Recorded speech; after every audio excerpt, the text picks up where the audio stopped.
Singapura ada Temasek, ya. Kemudian yang sekarang yang luar biasa adalah Cina. Mereka menjadi negara maju, ya, menjadi negara keempat itu karena BUMN-nya, ya.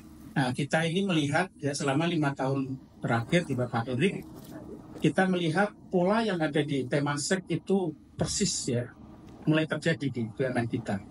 Ya, jadi prosesnya cepat sekali, holdingisasi.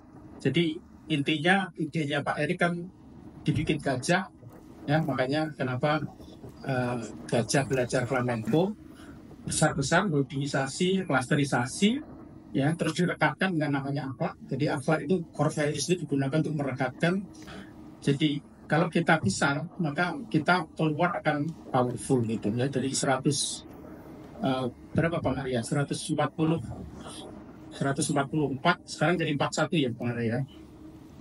Nah, di clustering di holdingisasi, direkatkan dengan akhlak, dan kemudian kita compete ya.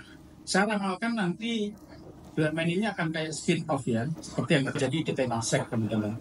Jadi sudah tidak lagi di under department ya. Kalau di Singapura itu kayak di spin off, jadi kayak private equity firm, kayak investment company ya. Regulasinya departemen keuangan, departemen perdagangan, departemen perindustrian, tetapi di Temasek itu betul-betul menjadi entitas bisnis kita. Saya lihat selama 5 tahun terakhir teman-teman, itu pola itu kelihatan. Jadi korporatisasi itu kelihatan di BUMN. Itu agak berbeda dengan di sebelum-sebelumnya. Teman-teman, kenapa kita ngambil topiknya adalah Eleven Learns Flamenco? Kebetulan ini adalah bukan ide saya, tapi dari Pak Erik. Kebetulan pada waktu pengukuhan Honoris Causa di Brawijaya, beliau bilang bahwa BUMN itu harus bikin raksasa, ya.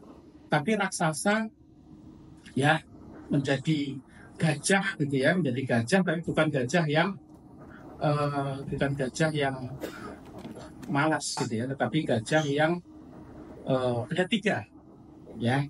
Boleh slide-nya ditunjukkan, ada 3. Yang pertama adalah lincah ya, yang kedua adalah indah ya, sama yang ketiga adalah bertenaga. Jadi konon katanya flamenco itu nggak tahu ya, nari itu pertama lincah, kedua indah, dan kemudian tenaganya luar biasa.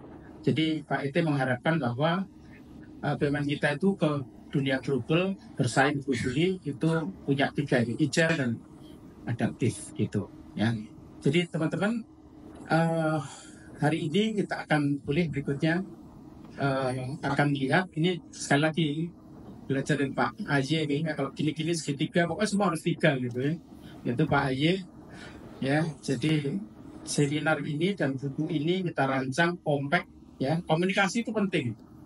Makanya nanti ada 5K di belakang, ada satunya harusnya eksekusi, itu belakangnya tapi harus jadi K, makanya dijadikan kedisiplinan eksekusi gitu. Itu ajarannya Pak AY agar semuanya 5K. Teman-teman, jadi kira-kira untuk menjadi elephant yang jago nari flamenco, kira-kira kalau disederhanakan kayak gini teman-teman. Ini saya nggak janjian sama Bang Arya, nggak janjian sama Bang Erik. Saya coba analisis berdasarkan kita masif wawancara ke banyak dirut ya. Nanti kita rumuskan yang namanya, istilahnya adalah Eleven Learns Flamenco, istilahnya Pak Erik, tapi kita coba terjemahkan bagaimana membuat BUMN itu bisa lincah kayak flamenco. Yang pertama love-nya adalah menurut kita adalah yang kita sebut 5K leadership ya. Nanti di belakang ini ada 5K leadership itu. Intinya adalah kepemimpinan Pak Erik, dan nanti akan dibahas di sesi yang pertama. Kemudian di lingkaran yang berikutnya adalah culture. Ya, kita melihat bahwa culture itu menjadi perekat bagi BUMN yang disatukan ke dalam cluster dan ke dalam holding. Ya, agak menarik, this is the first time dalam sejarah karena katakanlah culture-nya Telkom itu menjadi sama dengan culture-nya PLN. Itu sebelumnya nggak pernah kebayang.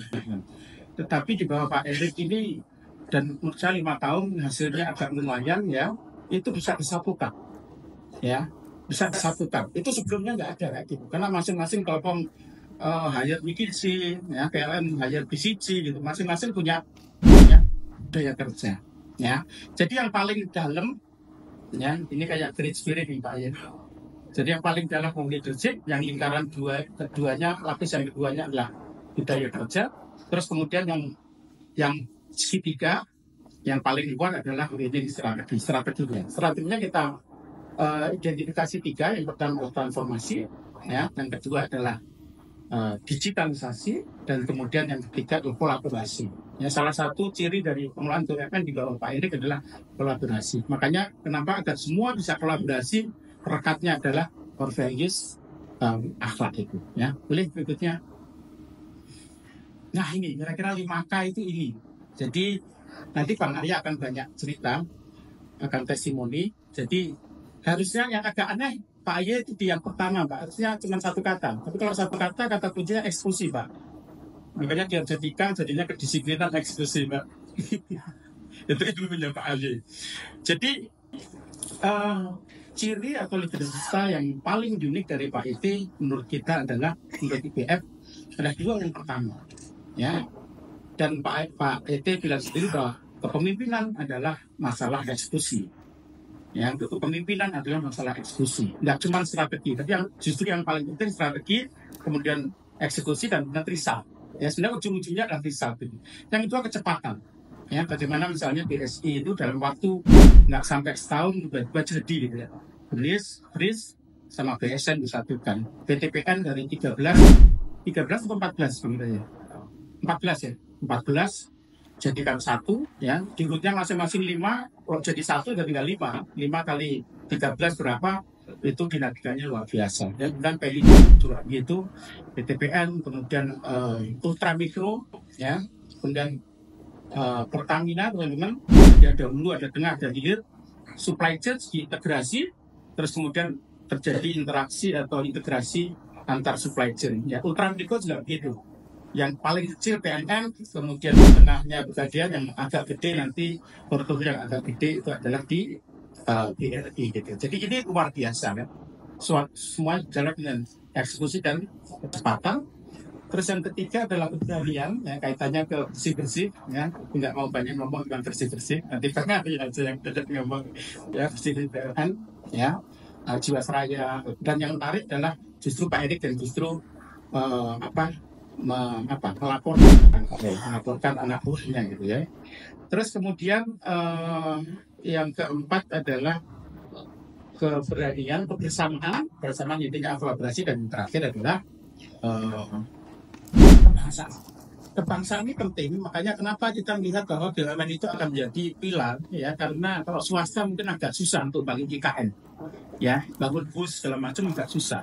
Itu hanya dimungkinkan kalau perusahaan itu memegang 2, yaitu lokomotif ekonomi dan benteng ekonomi. Ya, kalau lokomotif ekonomi itu menghasilkan profit, kalau benteng ekonomi adalah agen pembangunan. Ya, makanya kita melihat betul melalui, mudah-mudahan 5 tahun ini bisa istiqomah. Kementerian berikutnya jangan sampai akhlak itu hancur lagi gitu. Karena kalau sudah digabungkan berikutnya pecah-pecah lagi, atau strategi yang sudah dibangun selama 5 tahun ini bagus nanti pecah lagi. Takutnya, kami yakin teman-teman bahwa kalau apa yang 5 tahun ini dibangun itu istiqomah, nanti di kabinet berikutnya 5 tahun begini lagi, 5 tahun lagi begini lagi, maka kita yakin bahwa 2045 teman-teman kita akan bisa mewujudkan Indonesia emas ya. Jadi Indonesia emas itu kita PDB 7 triliun teman-teman, 7 triliun, dan kita sudah lepas dari middle income country. Kita sudah lepas dari, kita betul-betul dari negara maju menjadi kekuatan ekonomi nomor 5 di dunia. Terakhir teman-teman, nanti ada 3 sesi. Sesi pertama adalah mengenai 5 key leadership ya, nilai leadership. Sesi kedua adalah mengenai culture, akhlak, dan sesi ketiga 3 ilustrasi, yaitu transformasi, digitalisasi, dan kolaborasi. Jadi semua serba kompak, semua serba sistematis ini acaranya Pak Aye, sehingga teman-teman gampang memahaminya.